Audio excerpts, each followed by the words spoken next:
bombs fell alike on the homes of the East End poor and the Mayfair rich, on shops, hospitals, churches. For 28 days, the Nazis were to drop everything in the book on the city of London.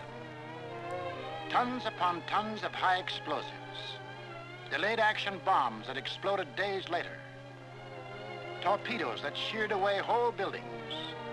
And underneath the war in the air, the war of the man in the street went on.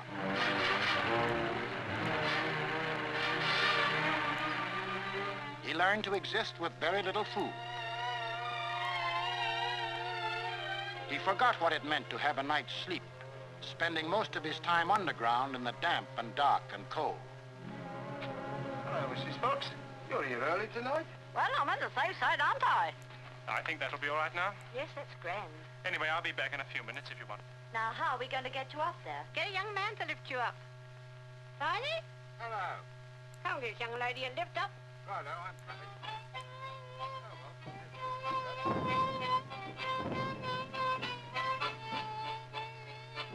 The air raid wardens stayed at their posts. Doctors and nurses worked on steadily as the bombs crashed all around them. Rescue squads labored night and day. Hey, Gordon, the ground's up. Is she dead? Right, so. Firemen said, nuts to the bombs and battled to put out fires. This was life in the Blitz.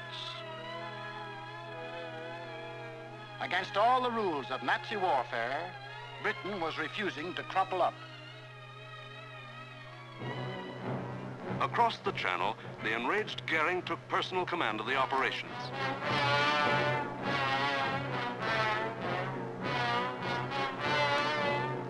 And on September 15th, he sent the Luftwaffe into one of its greatest attacks.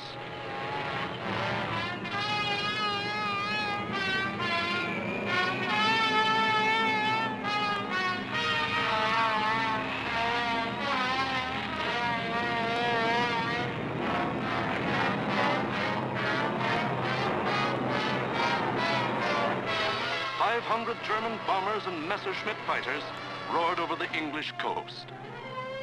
Starmouth calling. Planes heard 3 miles southwest. Scout for hostile planes approaching from the southwest. The British met the challenge by throwing in everything they had.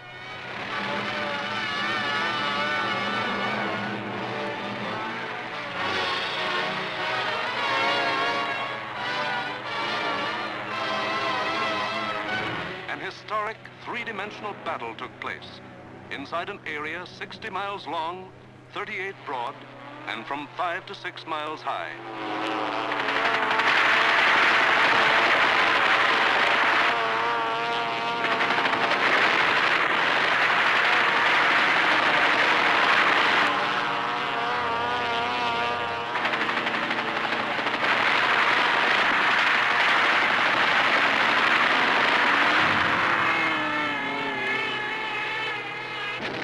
200 individual dogfights took place within the first 30 minutes of the raid.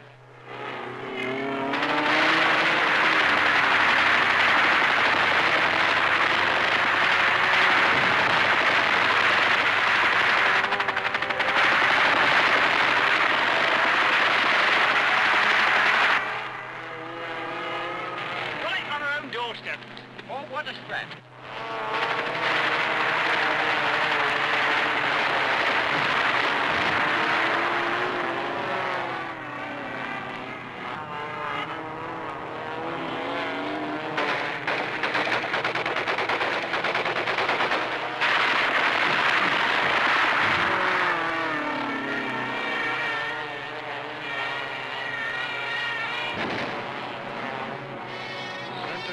London 1. Thank you, Center. We'll keep a lookout for them. Hostile formation to the south. Some of the German bombers broke through London's defenses.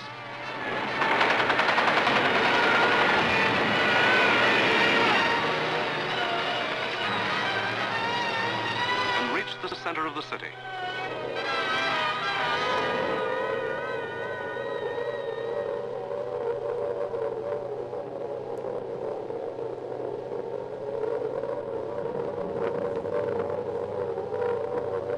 Where to get the tin hats, Dougie?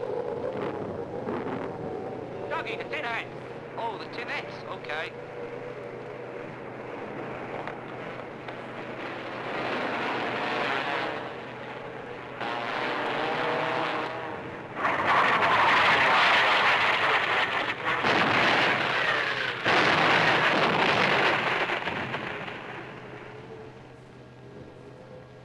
Dougie!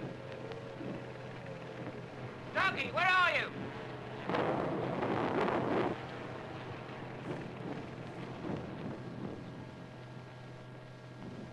Blimey, I thought they'd got you. Who, me? Nah, I had me fingers crossed.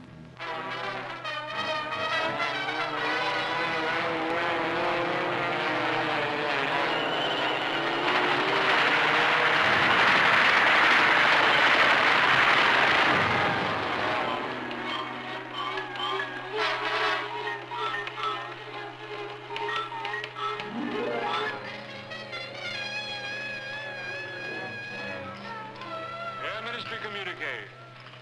The biggest bag yet. 185 enemy aircraft shot down. End of message. Of the 500 German planes that came over that day, more than 1/3 were shot down. In the 28 days of terror from September 7th to October 5th, the Nazis dropped 50 million pounds of bombs on the city, killed 7,000 helpless civilians, and wounded 10,000 more. Bombs fell on Buckingham Palace,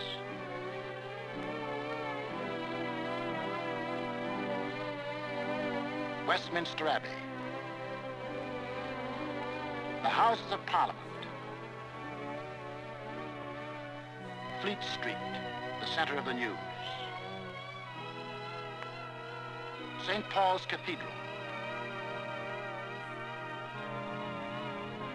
Bombs blasting the historic past out of the lives of Englishmen.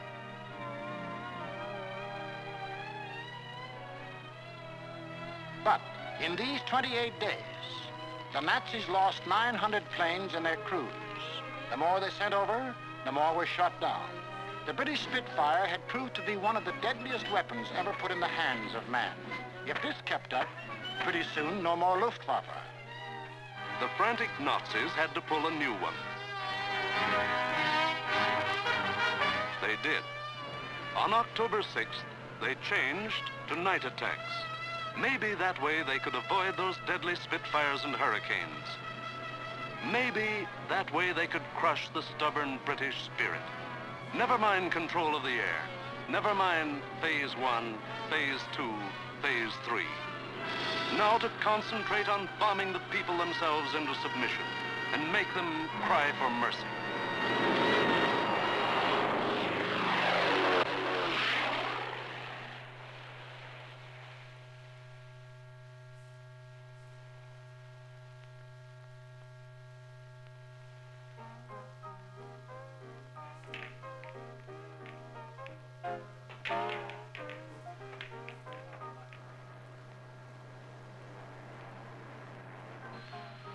Hostile raids, then.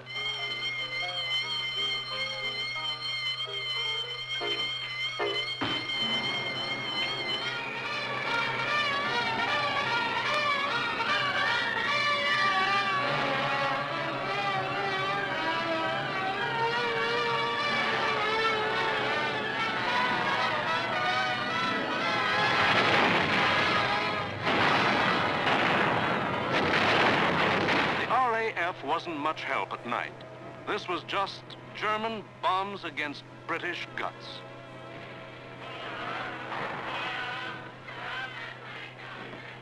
Harvey? Hello, Jack. Sound happy enough down there tonight, don't they? Yes, they're all right.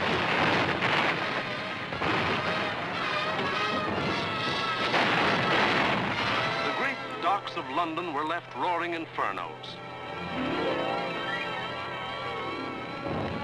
Homes were destroyed by incendiaries. business blocks were aflame.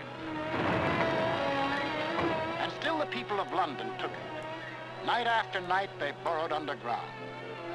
And morning after morning, they dug themselves out of the wreckage.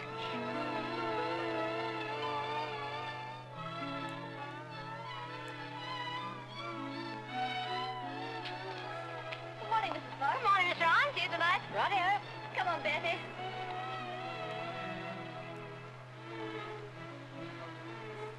Would you like to sit down? Thanks. Morning, Miss Ryan. Sleep well? Fine, thanks. Wasn't it a quiet night? What about the one that came down about 2? I didn't hear it. Did you? No. Oh, we're getting used to them around here.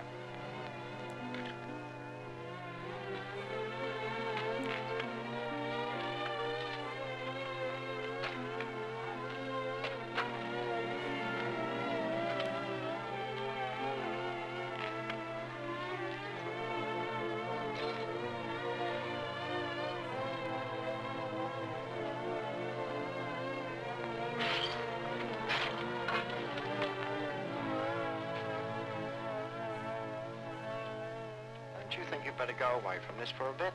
Of course not. It'd take more than this to get me out of my home. Now go on, you've got to get to work.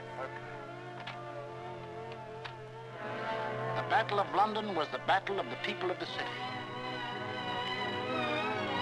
In spite of bombs and fire and death, they got to their desks and workbenches to spend another 10 or 12 hours working, working, working.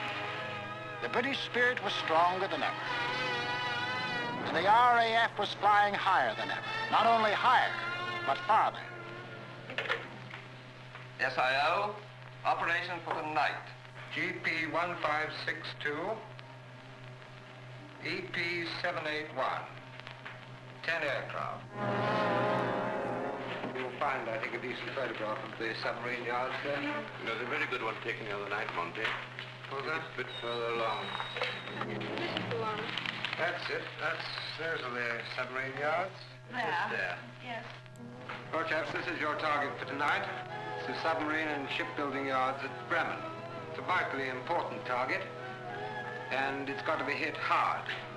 In the midst of this life and death struggle, the British found strength not only to defend, but to counterattack with what few bombers they could get together.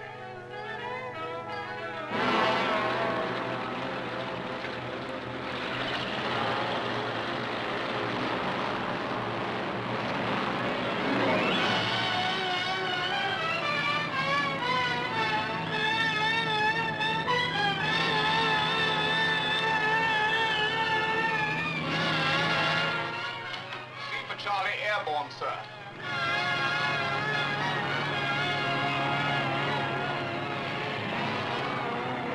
Hello, rear gunner. Can you hear me? I'm okay, Skipper. Hello, operator. Everything okay? Well, it seems to be all here, sir.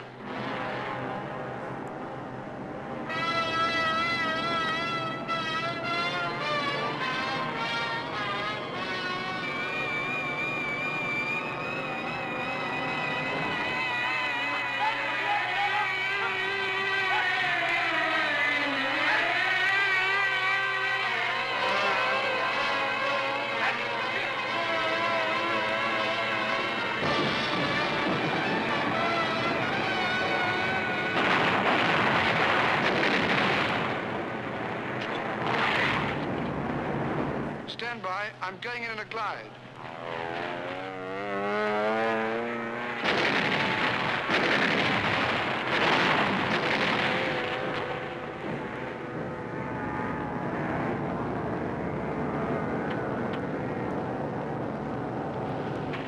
Steady!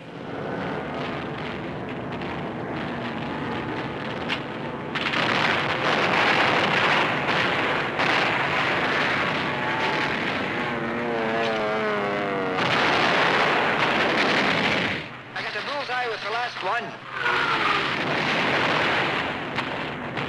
Here was the RAF giving it back. Hitler cried, "Night gangsters! For this crime I will exact 1,000-fold revenge." All the available German night bombers were put into the air.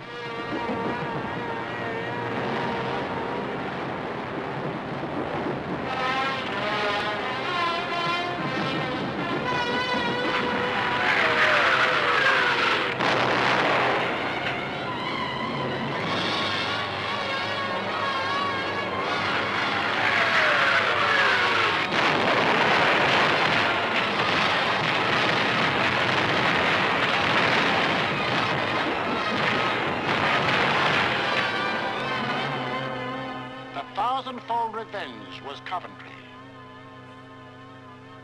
On the night of November 14th, £1 million of bombs were dropped on the city.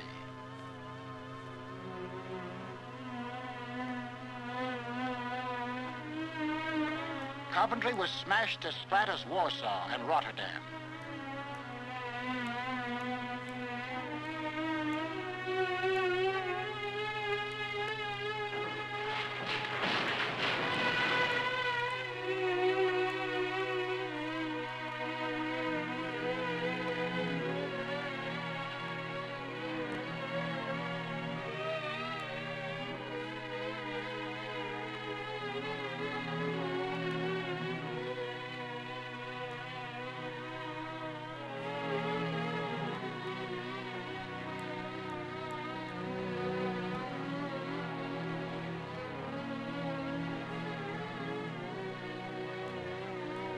The people of Coventry dug their loved ones out of the blasted ruins, saw them to their last resting place in a common grave.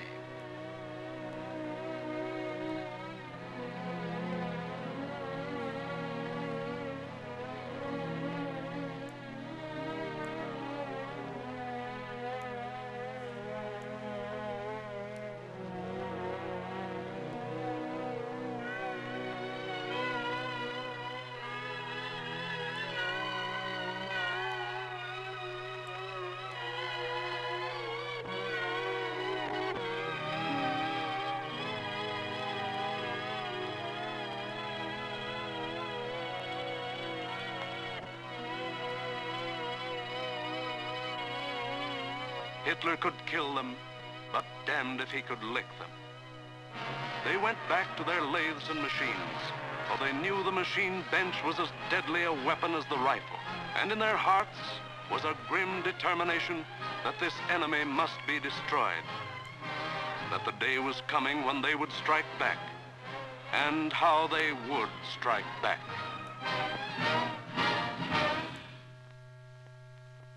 Christmas, 1940.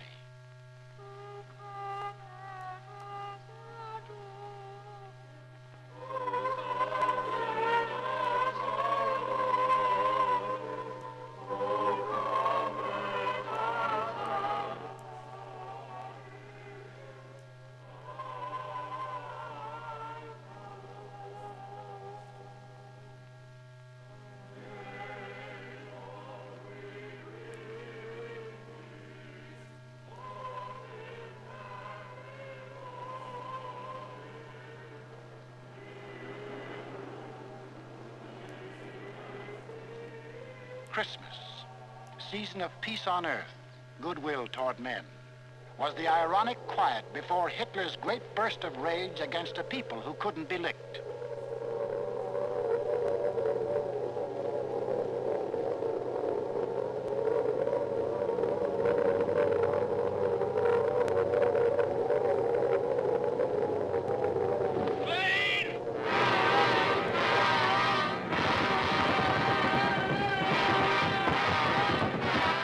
Bomb them into submission, so he would burn them to ashes.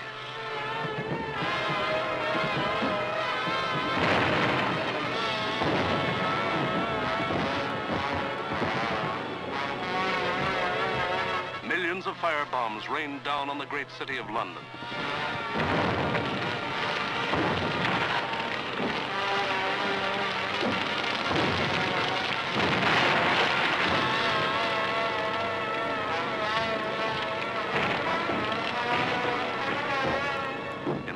Minutes, more than 1,500 different sections of the city burst into roaring flames. Flames that swiftly merged into the greatest fire in recorded history.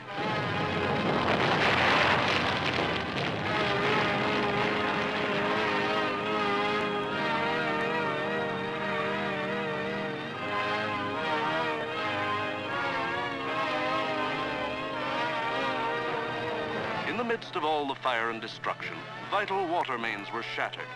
Water pressure was almost entirely cut off. Heroes of the night were men of the London Fire Brigade who stretched temporary hose lines out to the center of the Thames River, struggling through mud and slime.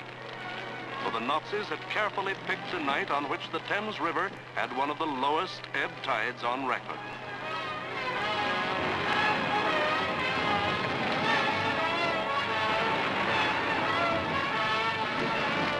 And while London burned above them, the people of the city held on, chin up and thumbs up. They knew this was the people's war, and they were the people.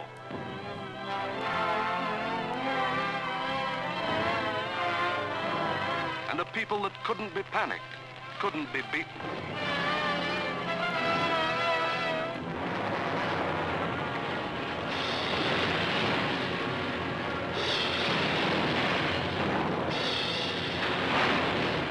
In the months to come, the British were to suffer many such bombings and burnings. But a nation that calls on cold courage when hot courage runs thin may die, but it can't be defeated.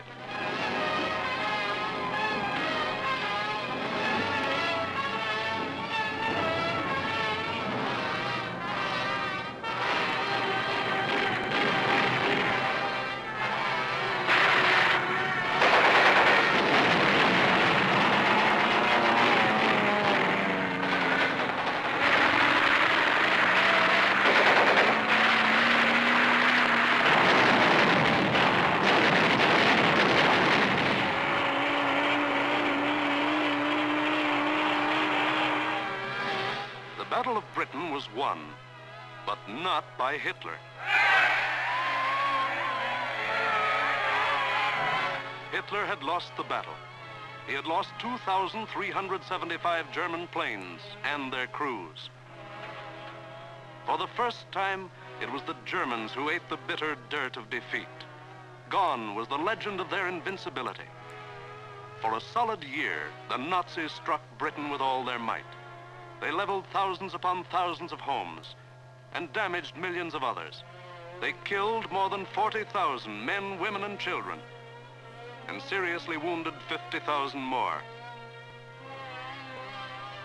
But not one single Nazi soldier set foot on British soil. But Hitler couldn't stop, and in our next film we will show how he had to turn to the east again. Why did the Nazis lose the Battle of Britain? First, because a regimented people met an equally determined free people, and the free people made them quit cold. We've been bombed, dive bombed, high-level bombed, machine gunned, been through 2 invasion scares. The last lot we had the house down about our ears. But we're still sticking it, and we're going to stick it. Second, because this was a new kind of war, and the RAF were the men who could fight it. These were the men who belonged to what Hitler called those weak, soft democracies. The British did more than save their country. They won for the world a year of precious time. It was not only for the people of Britain, but for the people of the world that Winston Churchill spoke when he said, "Never in the field of human conflict was so much owed by so many to so few."